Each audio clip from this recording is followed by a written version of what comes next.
ಮದುವೆಯಾದ ಹೊಸದರಲ್ಲಿ ನಾನು ನನ್ನ ಗಂಡನನ್ನು ತುಂಬ ಪ್ರೀತಿ ಮಾಡುತ್ತಿದ್ದೆ. ಆದರೆ ದಿನಗಳು ಕಳೆದಂತೆ ತಿಳಿಯಿತು, ನನ್ನ ಗಂಡ ಬೇರೆ ಹುಡುಗಿಯ ಜೊತೆ ಅನೈತಿಕ ಸಂಬಂಧ ಇಟ್ಟುಕೊಂಡಿದ್ದಾನೆ ಅಂತ. ಕೋಪದಿಂದ ನಾನು ಆ ಹುಡುಗಿಯ ಗಂಡನ ಜೊತೆ ಅನೈತಿಕ ಸಂಬಂಧ ಇಟ್ಟುಕೊಂಡೆ.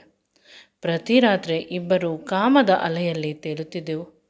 ಅವನು ನನ್ನ ದೇಹದ ಪ್ರತಿ ಭಾಗವನ್ನು ಅನುಭವಿಸುತ್ತಿದ್ದ. ನನ್ನ ಕತ್ತು ಮತ್ತು ಸೊಂಟದ ಮೇಲೆ ಜೋರಾಗಿ ಕಚ್ಚುತ್ತಿದ್ದ. ಇಂದು ಪ್ರವಾಸದಿಂದ ಬಂದ ನನ್ನ ಗಂಡ ನನ್ನ ದೇಹದ ಕಚ್ಚಿದ ಮಚ್ಚೆಗಳನ್ನು ನೋಡಿ ಕಾರಣ ಕೇಳಿದ. ಆಗ ನಾನು ಕೊಟ್ಟ ಉತ್ತರದಿಂದ ಅವನು ಬೆಚ್ಚಿದ. ನಾನು ಹೇಳಿದೆ ಅವನಿಗೆ, ನನ್ನ ಹೆಸರು ಶಾಂತಿ, ಅಪ್ಪ ಅಮ್ಮನ ಮುದ್ದಿನ ಮಗಳು. ನನ್ನನ್ನು ನನ್ನ ಗಂಡ ತುಂಬ ಪ್ರೀತಿಯಿಂದ ನೋಡಿಕೊಳ್ಳುತ್ತಾರೆ. ನನ್ನ ಗಂಡ ಒಂದು IT ಕಂಪನಿಯಲ್ಲಿ ಕೆಲಸದಲ್ಲಿ ಇದ್ದಾರೆ. ನಮಗೆ ಇಬ್ಬರು ಮುದ್ದಾದ ಮಕ್ಕಳಿದ್ದಾರೆ. ಕೈ ತುಂಬ ಸಂಬಳ ಬರುತ್ತದೆ. ಸ್ವಂತ ಮನೆ, ಕಾರು ಎಲ್ಲ ಇದೆ. ಬದುಕು ಸುಂದರವಾಗಿದೆ. ವರ್ಷಕ್ಕೆ ಇಲ್ಲವಾದರೂ ಒಂದು 5-6 ಬಾರಿ ಪ್ರವಾಸಕ್ಕೆ ಹೋಗುತ್ತೇವೆ. ಯಾವುದೇ ಸಮಸ್ಯೆ ಇಲ್ಲ. ಇದರಿಂದ ದಿನದಿಂದ ದಿನಕ್ಕೆ ನನಗೆ ದೇವರ ಮೇಲೆ ನಂಬಿಕೆ ಜಾಸ್ತಿ ಆಯಿತು. ಇಷ್ಟನ್ನು ಕೊಟ್ಟ ಆ ಭಗವಂತನಿಗೆ ಕೃತಜ್ಞತೆ ಅರ್ಪಿಸುತ್ತಿದ್ದೇನೆ. ಆದರೆ ಇಂದು ನನ್ನ ಗಂಡ ಪುನಃ ಪ್ರವಾಸದಿಂದ ಬಂದ. ಆಫೀಸ್ನಿಂದ ಹೋಗಿರುವುದು ಅವನು, ಅವನ ಸೆಕ್ರೆಟರಿ ಮತ್ತು ಆಫೀಸ್ನ ಇನ್ನೂ ತುಂಬ ಜನರು ಹೋಗಿರುತ್ತಾರೆ. ಯಾವಾಗಲೂ ಪ್ರವಾಸದಿಂದ ಬರಬೇಕಾದರೆ ಅವನು ಕೋಪದಲ್ಲಿ ಇರುತ್ತಾನೆ. ನಾನು ಅದನ್ನು ಅರ್ಥ ಮಾಡಿಕೊಂಡು ಅವನು ಏನು ಹೇಳಿದರೂ ನಾನು ಮಾತನಾಡುವುದಿಲ್ಲ. ನಾನು ಅಡ್ಜಸ್ಟ್ ಮಾಡಿಕೊಂಡು ಒಳಗೆ ಹೋದೆ. ಅವನಿಗೆ ಬೇಕಾದ ತಿಂಡಿ, ಅಡುಗೆ ಎಲ್ಲವನ್ನೂ ಮಾಡಿಕೊಟ್ಟೆ. ಅವನು ಸರಿಯಾಗಿ ತಿನ್ನಲಿಲ್ಲ. ರೆಸ್ಟ್ ಮಾಡು ಅಂತ ಹೇಳಿದರೂ ಅವನು ಕೇಳದೆ ಆಫೀಸ್ಗೆ ಹೋದ. ನನಗೆ ಇದರಿಂದ ತುಂಬ ಬೇಸರವಾಯಿತು. ವಾರದ ಮೇಲೆ ಗಂಡನನ್ನು ನೋಡುತ್ತಿರುವುದು ಒಂದು ಪ್ರೀತಿಯ ಮಾತಿಲ್ಲ. ಇತ್ತೀಚೆಗೆ ಇದೆಲ್ಲ ಜಾಸ್ತಿ ಆಗುತ್ತಿದೆ. ಅವರ ಮನಸ್ಸಿನಲ್ಲಿ ಏನಿದೆಯೋ ತಿಳಿಯಬೇಕು. ನಾನು ನೋಡಿದರೆ ಪ್ರತಿಯೊಬ್ಬರಿಗೂ ಹೇಳುತ್ತೇನೆ, ನನ್ನ ಗಂಡ ಅಷ್ಟು ಒಳ್ಳೆಯವನು, ಇಷ್ಟು ಒಳ್ಳೆಯವನು ಅಂತ. ಇವರು ನೋಡಿದರೆ ಈ ರೀತಿ ಅಂತ ಬೇಸರವಾಯಿತು. ನಾವಿಬ್ಬರು ಜೊತೆಯಲ್ಲಿ ಕುಳಿತು ಕಾಫಿ ಕುಡಿದು ತುಂಬ ದಿನವಾಗಿದೆ. ಅದನ್ನು ನೆನೆಸಿಕೊಂಡು ಬೇಸರವಾಯಿತು. ಆಗ ಡೈನಿಂಗ್ ಟೇಬಲ್ ಮೇಲೆ ಕಣ್ಣಾಯಿಸಿದೆ. ನನ್ನ ಗಂಡ ಮಧ್ಯಾಹ್ನದ ಊಟವನ್ನು ತೆಗೆದುಕೊಂಡು ಹೋಗಿಲ್ಲ. ಆಗ ಕರುಳು ಚುರುಕೆನಿಸಿತು. ಅವರು ಅಲ್ಲಿ ಚೆನ್ನಾಗಿ ದುಡಿದು ತಂದರೆ ನಾವು ಇಲ್ಲಿ ನೆಮ್ಮದಿಯಾಗಿ ಇರುವುದು, ಚೆನ್ನಾಗಿ ಊಟ ಮಾಡುವುದು ಅಂತ ಅಂದುಕೊಂಡು ನಾನು ನನ್ನ ಗಂಡನಿಗೆ ಊಟವನ್ನು ತೆಗೆದುಕೊಂಡು ಹೋದೆ ಆಟೋದಲ್ಲಿ. ಇತ್ತೀಚೆಗೆ ಅವರು ನನ್ನ ಜೊತೆ ಸರಿಯಾಗಿ ನಡೆದುಕೊಳ್ಳುತ್ತಿಲ್ಲ. ಅದಕ್ಕೆ ಏನಾದರೂ ಮಾಡಬೇಕು ಅಂತ ಯೋಚಿಸುತ್ತಿದ್ದೆ. ಆದರೆ ಯಾವ ದಾರಿ ಕಾಣಲಿಲ್ಲ. ಪ್ರಯತ್ನ ಮಾಡಿದರೂ ಕೂಡ ಅವರು ಬೇಸರ ಮಾಡಿಕೊಳ್ಳುತ್ತಾರೆ. ಅವರು ಸರಿ ಹೋಗುವುದಿಲ್ಲ ಅನ್ನುವುದು ನನಗೆ ಅರ್ಥವಾಗುತ್ತಿದೆ. ಸಡನ್ನಾಗಿ ನನ್ನ ಕಣ್ಣಂಚಿನಲ್ಲಿ ಕಣ್ಣೀರು ಬಂತು. ನನ್ನ ಸಂಸಾರದ ಮೇಲೆ ಯಾರ ಕಣ್ಣು ಬಿತ್ತು? ನಾನು ಏನು ಪಾಪ ಮಾಡಿದ್ದೆ ಅಂತ ದುಃಖವಾಗುತ್ತಿತ್ತು. ಅಷ್ಟರಲ್ಲಿ ಆಫೀಸ್ ಬಂತು. ನಿಧಾನವಾಗಿ ಅವರ ಆಫೀಸ್ನ ಕಡೆ ಹೋದೆ. ಆಫೀಸ್ಗೆ ಬಂದರೆ ಅವರು ಬೈಯುವುದಿಲ್ಲ, ಆದರೆ ಚೆನ್ನಾಗಿ ರೆಡಿಯಾಗಿ ಬಾ ಅಂತ ಹೇಳುತ್ತಿದ್ದರು. ಆದರೆ ಇಂದು ಅಷ್ಟೊಂದು ರೆಡಿಯಾಗಿಲ್ಲ. ಅರ್ಜೆಂಟಲ್ಲಿ ಬಂದಿದ್ದೇನೆ. ಅವರು ಏನು ಹೇಳುತ್ತಾರೋ ಅನ್ನುವುದನ್ನು ನೆನೆಸಿಕೊಂಡು ನನಗೆ ಭಯವಾಗುತ್ತಿದೆ. ಆದರೂ ಸಮಾಧಾನ ಮಾಡಿಕೊಂಡು ಮನಸ್ಸನ್ನು ಗಟ್ಟಿ ಮಾಡಿಕೊಂಡು ಹೋಗುತ್ತಿದ್ದೇನೆ. ಈಗ ಹೋದರೆ ಏನು ಆಗುತ್ತದೆ ನನಗೆ ತಿಳಿದಿಲ್ಲ. ಅವರಿಗೆ ಊಟವನ್ನು ಅವರ ಸೆಕ್ರೆಟರಿ ಬಳಿ ಕೊಟ್ಟು ನಾನು ಮನೆಗೆ ಬಂದು ಬಿಡುತ್ತೇನೆ. ಫೋನ್ ಮಾಡಿ ಹೇಳುತ್ತೇನೆ ಊಟವನ್ನು ಕೊಟ್ಟಿದ್ದೇನೆ ಅಂತ. ಅವರಿಗೆ ಊಟ ತಲುಪಿದರೆ ಸಾಕು ಅಂತ ಯೋಚಿಸುತ್ತಿದ್ದೆ. ಆಗ ಸಡನ್ನಾಗಿ ಎಲ್ಲರೂ ನನ್ನ ಸುತ್ತಿದರು. ಬಾಸ್ ಹೆಂಡತಿ ಅಲ್ಲವೇ ಅಂತ ತುಂಬ ಮರ್ಯಾದೆ ಕೊಡುತ್ತಿದ್ದಾರೆ ಅಂತ ಅಂದುಕೊಂಡೆ. ಆದರೆ ಅವರೆಲ್ಲ ನನ್ನನ್ನು ನೋಡುವುದು ಮೊದಲಿನ ರೀತಿ ಅಲ್ಲ, ತುಂಬ ಅನುಕಂಪದಿಂದ ನೋಡುತ್ತಿದ್ದಾರೆ. ಅರ್ಥವಾಗುತ್ತಿಲ್ಲ. ಅವರ ಕ್ಯಾಬಿನ್ ಬಳಿ ಹೋದೆ. ಆಗ ನೋಡಬಾರದ್ದು ನೋಡಿದೆ. ನನ್ನ ಗಂಡ ಅವರ ಸೆಕ್ರೆಟರಿ ಜೊತೆ ರೊಮ್ಯಾನ್ಸ್ ಮಾಡುತ್ತಿದ್ದಾನೆ. ನಾನು ಸ್ವಲ್ಪ ಒಳಗೆ ಹೋದೆ. ಅಷ್ಟರಲ್ಲಿ ನನ್ನನ್ನು ಅಲ್ಲಿ ಇದ್ದ ಇನ್ನೊಬ್ಬಳು ಸಿಬ್ಬಂದಿ ಹೊರಗೆ ಕರೆಯಲು ಪ್ರಯತ್ನ ಮಾಡಿದಳು. ಆದರೆ ನಾನು ಊಟವನ್ನು ಇಟ್ಟು ಹೊರಟು ಹೋಗುತ್ತೇನೆ ಅಂತ ಹೋದೆ. ಸಡನ್ನಾಗಿ ಹೋಗಿದ್ದರಿಂದ ಅಲ್ಲಿದ್ದ ದೃಶ್ಯವನ್ನು ನೋಡಿ ನಾನು ಬೆಚ್ಚಿಬಿದ್ದೆ. ಅಲ್ಲಿ ಒಂದು ರೆಸ್ಟ್ ರೂಮ್ ಇರುತ್ತದೆ ಆಫೀಸ್ನ ಚೇಂಬರ್ ಒಳಗಡೆ. ನನ್ನ ಗಂಡನಿಗೆ ಅವರು ದೊಡ್ಡ ಆಫೀಸರ್. ಅಲ್ಲಿ ನೋಡಿದರೆ ಆ ರೂಮಿನಲ್ಲಿ ನನ್ನ ಗಂಡನ ಜೊತೆ ಅವನ ಸೆಕ್ರೆಟರಿ ಇಬ್ಬರು ರೊಮ್ಯಾನ್ಸ್ ಮಾಡುತ್ತಿದ್ದಾರೆ ಅರೆಬೆತ್ತಲಾಗಿ. ಅದನ್ನು ನೋಡಿ ನನಗೆ ಬೇಸರವಾಯಿತು. ಅಲ್ಲಿ ಏನು ಮಾತನಾಡಲು ಸಾಧ್ಯವಾಗಲಿಲ್ಲ. ನನಗೆ ತುಂಬ ಅವಮಾನವಾಯಿತು. ಇದನ್ನೆಲ್ಲ ಕಣ್ಣಿಂದ ನಾನು ನೋಡಬಾರದು. ನೋಡಿದರೆ ಏನಾದರೂ ಆಗಿ ಹೋಗುತ್ತೇನೆ ಅನ್ನುವ ಭಯದಿಂದ ಕನ್ಸರ್ನಿಂದ ಎಲ್ಲರೂ ನನ್ನನ್ನು ಆ ರೀತಿ ನೋಡಿದರು ಅಂತ ಅನಿಸುತ್ತದೆ. ಜೀವನ ಇನ್ನು ಮುಗಿದು ಹೋಯಿತು, ಈ ಮನುಷ್ಯನ ಜೊತೆ ಇನ್ನು ಸಂಸಾರ ಸಾಧ್ಯವೇ ಇಲ್ಲ ಅಂತ ಅಂದುಕೊಂಡು ಮನೆಯ ಕಡೆ ನಡೆದೆ. ಮನೆಗೆ ಹೋದಾಗ ಮುದ್ದಾಗಿ ಮಲಗಿದ್ದ ನನ್ನ ಮಕ್ಕಳನ್ನು ನೋಡಿ ತುಂಬ ದುಃಖವಾಯಿತು. ಇಬ್ಬರಿಗೂ ರಜೆ. ಮೊದಲನೇ ಮಗು ಫಸ್ಟ್ ಸ್ಟ್ಯಾಂಡರ್ಡ್, ಎರಡನೇ ಮಗು ಬೇಬಿ ಸಿಟ್ಟಿಂಗ್. ಇಬ್ಬರೂ ಕೂಡ ತುಂಬ ಮುದ್ದಾಗಿ ಮಲಗಿದ್ದಾರೆ. ಇಬ್ಬರು ಹೆಣ್ಣು ಮಕ್ಕಳು. ಆಗ ಇನ್ನೂ ಕಷ್ಟವಾಯಿತು. ಈ ಮನುಷ್ಯನ ಜೊತೆ ಇದ್ದು ಸಂಸಾರ ಮಾಡಲು ಸಾಧ್ಯವಿಲ್ಲ. ಇವನು ತನಗೆ ಇರುವ ಇಬ್ಬರು ಹೆಣ್ಣು ಮಕ್ಕಳನ್ನು ಮರೆತು ಬೇರೆ ಹುಡುಗಿ ಜೊತೆ ಸಂಬಂಧದಲ್ಲಿ ಇದ್ದಾನೆ. ನಾನು ಏನಾದರೂ ನಿರ್ಧಾರ ಮಾಡಲೇಬೇಕು ಅಂತ ಯೋಚಿಸುತ್ತಿದ್ದೆ. ಅಷ್ಟರಲ್ಲಿ ನನ್ನ ಗಂಡ ಮತ್ತು ಅವನ ಸೆಕ್ರೆಟರಿ ಇಬ್ಬರೂ ಕೂಡ ಮನೆಗೆ ಬಂದರು. ನಾನು ಅಂದುಕೊಂಡೆ, ನನ್ನ ಬಳಿ ಕ್ಷಮೆ ಕೇಳಲು ಅವರು ಬಂದಿದ್ದಾರೆ. ನನ್ನನ್ನು ತುಂಬ ಪ್ರೀತಿ ಮಾಡುತ್ತಿದ್ದಾರೆ. ಅವರು ತುಂಬ ಒಳ್ಳೆಯವರು ಅಂತ ಯೋಚಿಸುತ್ತಿದ್ದೆ. ಆದರೆ ಅವರಿಬ್ಬರು ಹೇಳಿದ ಮಾತನ್ನು ಕೇಳಿ ನಾನು ಬೆಚ್ಚಿದೆ. ಆದರೆ ಇವಳ ಜೊತೆ ಇಂದು ನನ್ನ ಗಂಡ ಬಂದಾಗಲೂ ನಿಜವಾಗಲೂ ರಾಕ್ಷಸ ರೀತಿ ಆಗಿದ್ದಾನೆ. ಇವನ ನಡೆ ನುಡಿ ಸಂಪೂರ್ಣವಾಗಿ ಬದಲಾಗಿದೆ. ಅವರಿಬ್ಬರು ಹೇಳುತ್ತಾರೆ, ನಾವಿಬ್ಬರು ಚಕ್ಕಂದ ಇದೇ ರೀತಿ ಆಡುತ್ತಿರುತ್ತೇವೆ. ನೀನು ಕಣ್ಣಿದ್ದು ಕುರುಡಿಯ ರೀತಿ ಇರಬೇಕು. ಯಾವುದೇ ಕಾರಣಕ್ಕೂ ನಮ್ಮಿಬ್ಬರ ವಿಷಯಕ್ಕೆ ಬರಬಾರದು. ಬಂದರೆ ಸರಿಯಿರುವುದಿಲ್ಲ ಅಂತ ಆಣೆ ಮಾಡಿದರು. ಆಚೆ ಈಚೆ ಆದರೆ ನೀನು ನಿನ್ನ ಮಕ್ಕಳನ್ನು ನೋಡಿಕೊಳ್ಳಲು ಇರುವುದಿಲ್ಲ. ಸ್ವಲ್ಪ ಯೋಚಿಸು. ನಾನು ತುಂಬ ಇನ್ಫ್ಲೂಯೆನ್ಸ್ ಇರುವ ಮನುಷ್ಯನ ಮಗಳು. ಇವರ ಸೆಕ್ರೆಟರಿ ಆಗಿರುವುದು ಕೇವಲ ಇವರ ಜೊತೆ ಚಕ್ಕಂದ ಆಡಲು. ಇವನು ನನ್ನ ಕಾಲೇಜಿನಲ್ಲಿ ಓದುತ್ತಿದ್ದ. ನಾವಿಬ್ಬರು ಪ್ರೀತಿ ಮಾಡುತ್ತಿದ್ದೆವು. ಆದರೆ ಮನೆಯಲ್ಲಿ ಇಷ್ಟವಿಲ್ಲದೆ ನನ್ನನ್ನು ತುಂಬ ಶ್ರೀಮಂತರ ಮನೆಯ ಹುಡುಗನಿಗೆ ಕೊಟ್ಟು ಮದುವೆ ಮಾಡಿದ್ದಾರೆ. ನನಗೆ ದುಡ್ಡಿಗಿಂತ ನಿನ್ನ ಗಂಡ ತುಂಬ ಇಷ್ಟ. ಅವನು ಕೇವಲ ನಿನಗೆ ತಾಳಿ ಕಟ್ಟಿದ್ದಾನೆ. ಆದರೆ ನನಗೆ ಸರ್ವಸ್ವವನ್ನು ಕೊಡುತ್ತಿರುವುದು ಇವನೇ. ನಿನಗೆ ಮಕ್ಕಳಾದ ತಕ್ಷಣ ನೀನೇನೋ ಅವನಿಗೆ ಸ್ವಂತವಲ್ಲ, ನಾನು ಸ್ವಂತ ಅಂತ ತುಂಬ ಕೀಟಲೆಯಿಂದ ಮಾತನಾಡಿದಳು. ಅವಳು ಅಷ್ಟು ಮಾತನಾಡಿದಾಗಲೂ ನನ್ನ ಗಂಡ ನಾನು ಜೋರಾಗಿ ಅಳಲು ಶುರು ಮಾಡಿದೆ. ಮಕ್ಕಳು ಕೂಡ ಅಳಲು ಶುರು ಮಾಡಿದರು. ಆದರೆ ನನ್ನ ಗಂಡ ಯಾವುದಕ್ಕೂ ಕೇರ್ ಮಾಡಲಿಲ್ಲ. ಕೊನೆ ಮಗಳು ನನ್ನ ಗಂಡ ಅವನ ಗರ್ಲ್ಫ್ರೆಂಡ್ ಜೊತೆ ಹೋಗಬೇಕಾದಾಗ ಅವನ ಕಾಲನ್ನು ಹಿಡಿದುಕೊಂಡಳು ಪಾಪ ಅಂತ. ಆದರೆ ಅವನು ಕಾಲಿನಿಂದ ನನ್ನ ಮಗುವನ್ನು ತಳ್ಳಿದ. ಆಗ ಇನ್ನೂ ದುಃಖವಾಯಿತು. ಇನ್ನೂ ಇವನು ನಮ್ಮ ಪಾಲಿಗೆ ಇಲ್ಲವೇನೋ ಅಂತ ಅನಿಸಿ ಅವನ ಗೆಳರಿಗೆಲ್ಲ ನಾನು ಫೋನ್ ಮಾಡಿದೆ. ವಿಷಯ ಏನಾಗಿದೆ, ನನ್ನ ಗಂಡನಿಗೆ ಈ ರೀತಿ ಏಕೆ ಆಗಿದ್ದಾರೆ ಅಂತ. ಆಗ ಪ್ರತಿಯೊಬ್ಬರು ಬೇಸರ ಮಾಡಿಕೊಂಡರು. ಈ ವಿಷಯ ನಮಗೆ ತುಂಬ ದಿನಗಳ ಹಿಂದೆಯೇ ತಿಳಿದಿದೆ. ಆದರೆ ನಿಮ್ಮ ಬಳಿ ಹೇಗೆ ಹೇಳುವುದು, ಹೇಗೆ ಸಂಸಾರ ಒಡೆಯುವುದು, ಅದು ನಮಗೆ ಇಷ್ಟವಿರಲಿಲ್ಲ. ಅವನಿಗೆ ತುಂಬ ಹೇಳಿದ್ದೇವೆ. ಅವನು ಅದನ್ನು ಕೇಳುತ್ತಿಲ್ಲ. ಕೆಲಸ ಮಾಡಿಲ್ಲವಾದರೂ ಅವಳು ಅವನಿಗೆ ಸಂಬಳ ಕೊಡುತ್ತಾಳೆ. ಶ್ರೀಮಂತರ ಅಪ್ಪನ ಒಬ್ಬಳೆ ಮಗಳು. ಕೋಟಿಗಟ್ಟಲೆ ಆಸ್ತಿಪಾಸ್ತಿ ಇದೆ. ಇವನಿಗೆ ದುಡ್ಡಿದ್ದರೆ ಸಾಕು, ಪ್ರಾಣಿ ಜೊತೆ ಬೇಕಾದರೂ ಮಲಗುತ್ತಾನೆ ಅಂತ ಅವನ ಪ್ರತಿ ಗೆಳೆಯರು ಹೇಳಿದರು. ಆಫೀಸ್ ಸ್ಟಾಫ್ ಕೂಡ ಅದೇ ಮಾತನ್ನು ಹೇಳಿದರು. ಜೋರಾಗಿ ಅಳುತ್ತಾ ಮಲಗಿದ್ದವಳಿಗೆ ಮಧ್ಯರಾತ್ರಿ ಇದ್ದಕ್ಕಿದ್ದಂತೆ ಎಚ್ಚರವಾಯಿತು. ಗಂಟೆ ತುಂಬ ಸಮಯವಾಗಿದೆ, ಅಂದರೆ 1 ಗಂಟೆಗಿಂತ ಹೆಚ್ಚಾಗಿದೆ. ನನ್ನ ಗಂಡ ಇನ್ನೂ ಮನೆಗೆ ಬಂದಿಲ್ಲ. ತುಂಬ ಭಯವಾಯಿತು. ನಿಧಾನವಾಗಿ ಫೋನನ್ನು ನೋಡಿದಾಗ ಫೋನಿನಲ್ಲಿ ಮೆಸೇಜ್ ಹಾಕಿದ್ದರು.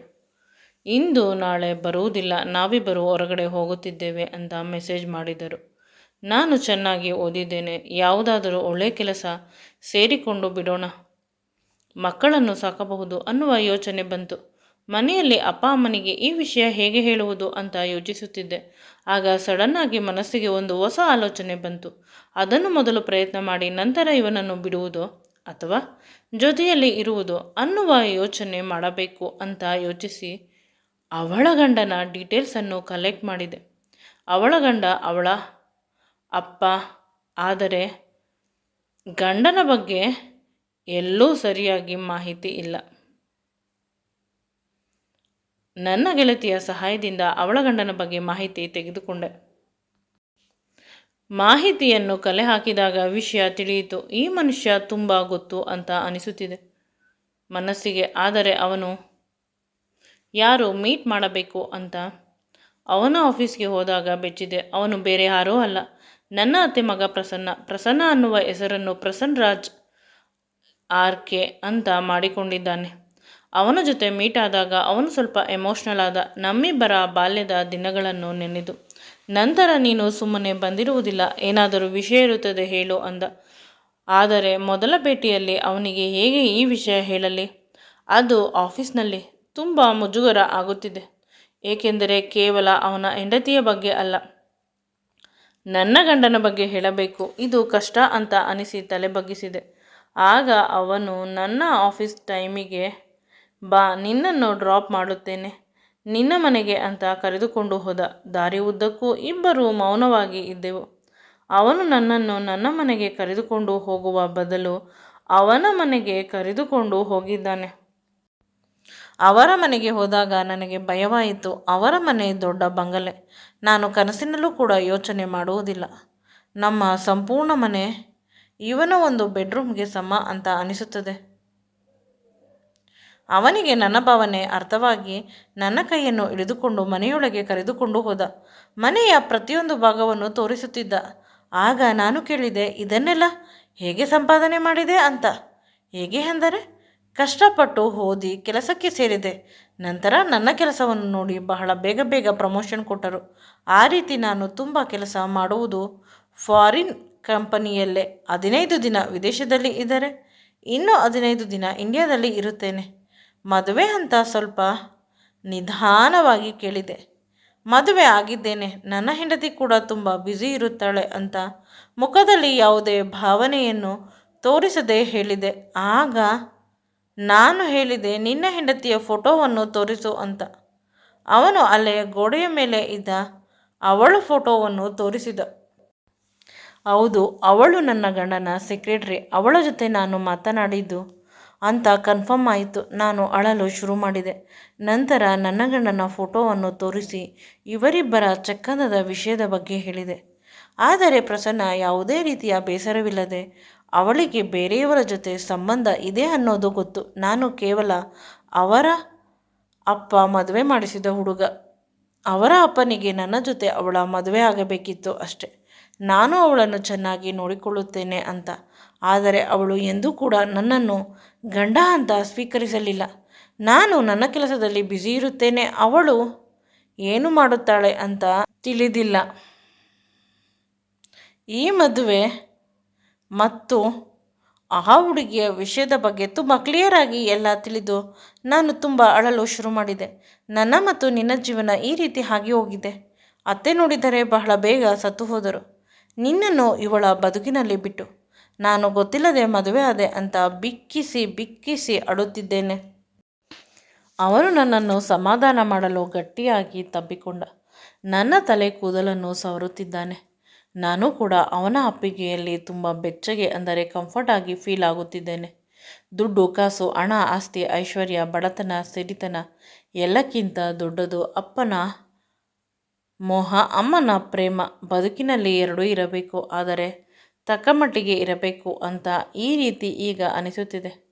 ಇವನ ಅಪ್ಪುಗೆಯಲ್ಲಿ ಅಷ್ಟೊಂದು ಪ್ರೀತಿ ಇದೆ. ನಾನು ಕೂಡ ಅವನನ್ನು ಗಟ್ಟಿಯಾಗಿ ತಬ್ಬಿಕೊಂಡೆ. ಇಬ್ಬರು ಕರಗಿ ಹೋದೆವು. ಏಕೆಂದರೆ ಚಿಕ್ಕಂದಿನಿಂದ ನಮಗೆ ಒಬ್ಬರ ಮೇಲೆ ಒಬ್ಬರಿಗೆ ಪ್ರೀತಿ ಇತ್ತು, ಅನುಕಂಪ ಇತ್ತು, ಮದುವೆ ಆಗಬೇಕು ಅನ್ನುವ ಆಸೆ ಇತ್ತು. ಆದರೆ ನನ್ನ ಅಪ್ಪನ ಹಣದ ಆಸೆಯಿಂದ, ಸ್ಟೇಟಸ್ ಆಸೆಯಿಂದ ನಾನು ನನ್ನ ಗಂಡನನ್ನು ಮದುವೆಯಾದೆ. ನಂತರ ಪ್ರಸನ್ನ ತುಂಬ ಬೆಳೆದ. ಅವನ ಬಗ್ಗೆ ನನಗೆ ತಿಳಿದಿರಲಿಲ್ಲ. ಇಬ್ಬರೂ ಕೂಡ ಕರಗಿ ಹೋದೆವು. ಆ ಅಪ್ಪುಗೆಯಲ್ಲಿ ಸಡನ್ನಾಗಿ ಇಬ್ಬರ ಬಟ್ಟೆ ಕಳಚಿ ಬೆತ್ತಲಾದೆವು. ಅದು ಅವನ ಬೆಡ್ರೂಮ್ ಆಗಿದ್ದರಿಂದ ರೂಮಿನ ಲಾಕನ್ನು ಪ್ರಸನ್ನ ಹಾಕಿದ. ನಂತರ ನನ್ನ ತುಟಿಗೆ ಮುತ್ತುಗಳನ್ನು ಕೊಡುತ್ತಾ ನನ್ನನ್ನು ಎತ್ತುಕೊಂಡು ಹೋಗಿ ಬಾತ್ ಟಬ್ನಲ್ಲಿ ಮಲಗಿಸಿದ. ಇಬ್ಬರೂ ಕೂಡ ಒಟ್ಟಿಗೆ ಸ್ನಾನ ಮಾಡಿದಾಗ ಒಬ್ಬರ ದೇಹದ ಬಿಸಿ ಇನ್ನೊಬ್ಬರಿಗೆ ಬೇಕಾಯಿತು. ಇಬ್ಬರು ಸಂಪೂರ್ಣವಾಗಿ ಬೆತ್ತಲಾಗಿ ರಾತ್ರಿ ಪೂರ್ತಿ ಒಬ್ಬರನ್ನೊಬ್ಬರು ಅನುಭವಿಸಿದೆವು. ಅಂದರೆ ಸಂಪೂರ್ಣವಾಗಿ ಒಂದಾದೆವು. ಅವನಿಗೆ ಅವನ ಹೆಂಡತಿ ಕೊಡುತ್ತಿದ್ದ ನೋವು, ನನಗೆ ನನ್ನ ಗಂಡ ಕೊಡುತ್ತಿದ್ದ ನೋವು. ಇವೆರಡರಿಂದ ನಾವು ದೂರ ಹೋಗಬೇಕಾಗಿತ್ತು. ಅದಕ್ಕಾಗಿ ಹೊಸ ದಾರಿಯನ್ನು ಹುಡುಕಿಕೊಂಡೆವು. ನಾವಿಬ್ಬರು ಪ್ರತಿದಿನ ಸೇರಬೇಕು, ಅಥವಾ ಅವಳು ನನ್ನ ಮನೆಗೆ ಬರಬೇಕು, ನಾನು ಅವನ ಮನೆಗೆ ಬರಬೇಕು ಅಷ್ಟೇ. ನನ್ನ ಮಕ್ಕಳನ್ನು ನೋಡಿಕೊಳ್ಳಲು ಒಂದು ಆಯವನ್ನು ಇಟ್ಟಿದ್ದಾನೆ. ಈಗ ಮಕ್ಕಳನ್ನು ನಾನು ಯಾವಾಗ ಬೇಕಾದರೂ ಬಿಟ್ಟು ಹೋಗಬಹುದು. ಅವನ ಸ್ಪರ್ಶ, ಅವನ ಪ್ರೀತಿ ಬೇಕು. ಆದರೆ ಇಂದು ಸ್ವಲ್ಪ ಹೆಚ್ಚಾಗಿ ನನ್ನ ದೇಹವನ್ನು ಕಚ್ಚಿದ್ದಾನೆ. ಅಂದರೆ ಸೊಂಟ, ಎದೆಗಳ ಮೇಲೆ, ತುಟಿಯ ಮೇಲಂತೂ ರಕ್ತ ಬರುತ್ತಿದೆ. ಅಷ್ಟೊಂದು ನನ್ನನ್ನು ಮುದ್ದಿಸುತ್ತಾನೆ. ಇಬ್ಬರಿಗೂ ಪರಸ್ಪರ ಶಾಶ್ವತವಾಗಿ ಒಂದಾಗಬೇಕು ಅನ್ನುವ ಆಸೆ ಹೆಚ್ಚಾಗುತ್ತಿದೆ. ಪ್ರತಿ ರಾತ್ರಿ ಮಧುರ ರಾತ್ರಿ ನನ್ನ ಗಂಡ ಮತ್ತು ಅವನ ಹೆಂಡತಿ ಇಬ್ಬರು ಬಂದಾಗ ಡೈವರ್ಸ್ ತೆಗೆದುಕೊಂಡು ಬಿಡೋಣ, ನಂತರ ನಾವಿಬ್ಬರು ಮದುವೆ ಆಗೋಣ ಅಂತ ನಿರ್ಧಾರ ಮಾಡಿದೆವು. ಏಕೆಂದರೆ ಪ್ರಸನ್ನ ಬದುಕುತ್ತಿರುವುದು ಅವನು ಸ್ವಂತವಾಗಿ ಸಂಪಾದನೆ ಮಾಡಿದ ದುಡ್ಡಿನಿಂದಲೇ. ಅವನ ಬಳಿ ತುಂಬ ದುಡ್ಡಿದೆ. ನಾನು ಕೆಲಸಕ್ಕೆ ಹೋಗುವ ಯೋಚನೆ ಇಲ್ಲವೇ ಇಲ್ಲ. ನನಗೆ ತುಂಬ ಕನೆಕ್ಷನ್ ಪ್ರಸನ್ನ ಮೇಲೆ ಬೆಳೆದಿದ್ದು. ಪ್ರಸನ್ನ ನನ್ನ ಅತ್ತೆ ಮಗ. ಚಿಕ್ಕಂದಿನಿಂದ ನಮ್ಮಿಬ್ಬರನ್ನು ಮದುವೆ ಮಾಡಬೇಕು ಅಂತ ಅಪ್ಪ ಅಮ್ಮ ಯೋಚಿಸುತ್ತಿದ್ದರು. ಅದಕ್ಕಾಗಿ ನಾವು ಪರಸ್ಪರ ಒಬ್ಬರ ಮೇಲೆ ಒಬ್ಬರು ಭಾವನೆಗಳನ್ನು ಬೆಳೆಸಿಕೊಂಡಿದ್ದೆವು. ದೊಡ್ಡವರಾದ ಮೇಲೆ ಮದುವೆ ಮಾಡಿಲ್ಲ. ಆದರೂ ಕೂಡ ಹಿಂದೆ ಇದ್ದ ಪ್ರೀತಿ ಈಗ ನೆರವೇರುತ್ತಿದೆ ಅನ್ನುವುದನ್ನು ನೆನೆಸಿಕೊಂಡು ನನ್ನ ಮನಸ್ಸು ರೋಮಾಂಚನವಾಗುತ್ತಿದೆ. ಪ್ರಸನ್ನ ನನ್ನನ್ನು ಬಾಚಿ ತಬ್ಬಿದ್ದು, ನನ್ನ ತುಟಿಗಳಿಗೆ ಮುತ್ತು ಕೊಟ್ಟಿದ್ದು, ನನ್ನನ್ನು ರಾಣಿಯ ರೀತಿ ನೋಡಿಕೊಳ್ಳುತ್ತಿರುವುದು, ಇವೆಲ್ಲ ತುಂಬ ಖುಷಿಯ ವಿಷಯ. ನಾನು ಖುಷಿಯಲ್ಲಿ ತೇಲುತ್ತಿದ್ದೆ. ಅಷ್ಟರಲ್ಲಿ ನನ್ನ ಗಂಡ ಇಂದು ಬಂದೇ ಬಿಟ್ಟ. ಇಂದು ಸ್ವಲ್ಪ ಸಮಾಧಾನವಾಗಿ ಮಾತನಾಡುತ್ತಿದ್ದಾನೆ.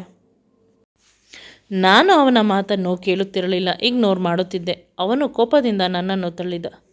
ಅವನು ತಳ್ಳಿದ ತಕ್ಷಣ ನನ್ನ ಸೀರೆ ಕೆಳಗೆ ಜಾರಿತು. ನನ್ನ ಸೊಂಟ ಮತ್ತು ಎದೆ ಸಂಪೂರ್ಣವಾಗಿ ಚೆನ್ನಾಗಿ ಕಾಣುತ್ತಿದೆ. ಆದರೆ ಅದರ ಮೇಲೆ ಪ್ರಸನ್ನ ಕಚ್ಚಿರುವ ಗುರುತಿದೆ. ಅದನ್ನು ನೋಡಿ ನನ್ನ ಗಂಡ ಬೆಚ್ಚಿದ. ಇದೆಲ್ಲ ಯಾರು ಮಾಡಿದ್ದು ಅಂತ ಕೇಳಿದ. ನಾನು ಏನು ಮಾತನಾಡಲಿಲ್ಲ. ನನ್ನ ಕೆನ್ನೆಗೆ ಹೊಡೆಯಲು ಬಂದ. ಆಗ ನಾನು ಹೇಳಿದೆ, ನೀನು ತುಂಬ ತಿಂಗಳುಗಳಿಂದ ಅವಳ ಜೊತೆ ಸಂಬಂಧ ಇಟ್ಟುಕೊಂಡಿದ್ದೀಯಾ? ಅಂತಹ ಮನುಷ್ಯ ನನ್ನನ್ನು ಪ್ರಶ್ನೆ ಮಾಡುವ ಅಧಿಕಾರವನ್ನು ಹೊಂದಿಲ್ಲ. ನೀನು ನನಗೆ ಡೈವರ್ಸ್ ಕೊಡು ಅಂತ ಡೈವರ್ಸ್ ಪೇಪರನ್ನು ಇಟ್ಟೆ. ಆದರೆ ನನ್ನ ಗಂಡನಿಗೆ ನನಗೆ ಡೈವರ್ಸ್ ಕೊಡುವುದು ಇಷ್ಟವಿಲ್ಲ, ಅಥವಾ ನನ್ನ ಜೊತೆ ಇರುವುದೂ ಕೂಡ ಇಷ್ಟ ಇಲ್ಲ. ಒಂದು ರೀತಿ ಅರ್ಧಂಬರ್ಧ ಮಧ್ಯೆ ಯೋಚಿಸುತ್ತಾನೆ. ಆದರೆ ನಿಧಾನವಾಗಿ ಡೈವರ್ಸ್ ಕೊಡಲು ಒಪ್ಪಿಕೊಂಡ. ಅವನ ಗೆಳತಿಯ ಜೊತೆ ಶಾಶ್ವತವಾಗಿ ಇರಲು. ಅವನ ಗೆಳತಿಯ ಅಪ್ಪ ಅನಾರೋಗ್ಯದಿಂದ ಸತ್ತು ಹೋದರು. ಇನ್ನು ಪ್ರಸನ್ನ ಮತ್ತು ನನ್ನ ಗಂಡನ ಸೆಕ್ರೆಟರಿ ಇಬ್ಬರೂ ಕೂಡ ಜೊತೆಯಾಗಿ ಇರುವ ಅವಶ್ಯಕತೆ ಅಂತೂ ಇಲ್ಲವೇ ಇಲ್ಲ. ಡೈವರ್ಸ್ ತೆಗೆದುಕೊಂಡು ನಾನು ಪ್ರಸನ್ನ ಜೊತೆ ಮರುಮದುವೆ ಆದೆ. ಈ ಮದುವೆಗೆ ನಮ್ಮ ಸಂಬಂಧಿಕರೆಲ್ಲ ಬಂದು ಹಾರೈಸಿದರು. ನನ್ನ ಮಕ್ಕಳನ್ನು ಪ್ರಸನ್ನ ಅವನ ಮಕ್ಕಳಂತೆ ನೋಡಿಕೊಳ್ಳುತ್ತಿದ್ದಾನೆ. ನನ್ನ ಗಂಡನ ವಿಷಯ ನನಗೆ ತಿಳಿಯುತ್ತಿಲ್ಲ. ಆದರೆ ಒಂದು ವಿಷಯ ತಿಳಿಯಿತು. ಅವನ ಎರಡನೇ ಹೆಂಡತಿ ಅವನನ್ನು ತುಂಬ ಕಂಟ್ರೋಲ್ ಮಾಡುತ್ತಿದ್ದಾಳೆ ಅಂತ. ಅದನ್ನು ತಿಳಿದು ಮನಸ್ಸಿಗೆ ಸ್ವಲ್ಪ ಸಮಾಧಾನವಾಯಿತು. ಇತ್ತೀಚೆಗೆ ಸಂಪೂರ್ಣವಾಗಿ ಅವನನ್ನು ನಾನು ಮರೆತಿದ್ದೇನೆ. ಮೊದಮೊದಲು ಸ್ವಲ್ಪ ಭಯವಾಗುತ್ತಿತ್ತು. ಆದರೆ ಈಗ ಯಾವುದೇ ರೀತಿ ಭಯವಿಲ್ಲ. ಪ್ರಸನ್ನ ನೀಡಿದ ಪ್ರೀತಿ ಬಹಳ ಬೇಗ ಕಾಯೊಡೆಯುತ್ತಿದೆ ನನ್ನ ಹೊಟ್ಟೆಯಲ್ಲಿ. ನಾನು ಈಗ 3 ತಿಂಗಳ ಪ್ರೆಗ್ನೆಂಟ್. ಪ್ರಸನ್ನನ ಮಗುವಿಗೆ. ಇದು ನನಗೆ ತುಂಬ ಖುಷಿಯಾಗುತ್ತಿದೆ.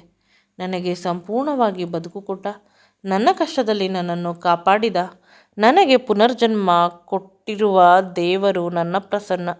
ಅವನ ಮಗುವನ್ನು ನನ್ನ ಹೊಟ್ಟೆಯಲ್ಲಿ ಇಟ್ಟುಕೊಂಡು ದೊಡ್ಡದು ಮಾಡಿ ಅದನ್ನು ಪ್ರಪಂಚಕ್ಕೆ ತರುವುದು ನನಗೆ ತುಂಬ ಖುಷಿಯ ವಿಷಯ.